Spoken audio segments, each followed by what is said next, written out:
The prevalent culture in Sri Lanka to perpetrate crimes with impunity is a well-known fact to the outside world today. Despite repeated cries from the minorities on this despicable behavior for decades, only certain recent events drew the world media attention.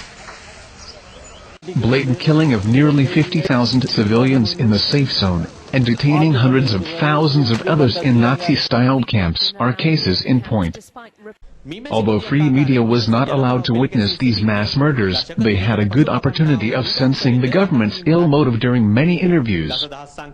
For example, one government official had this to say when asked about the abduction of a journalist in Colombo. Is Mr. Vidyatharan, the editor of Sudharoli and He is involved in the recent air attacks. I'm telling you, if you try to give a cover-up for that person, you have the blood in your hands. We have definite information on that, and if somebody tells he is arrested because media, that person also has blood for innocent civilians died in Colombo.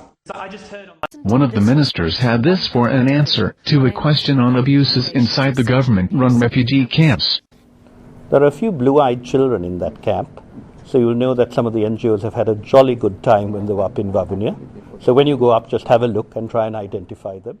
Responses such as these might look reactive on surface, but they are more deep-rooted than many would think.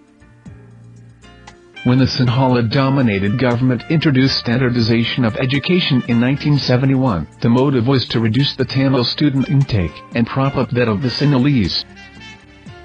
Many ill-qualified graduates emerged thereof, and continue to emerge, who are being tasked with running the country. Graduate emigrants are being paid by the government to carry out internet-based propaganda, and they more often than not resort to abuse.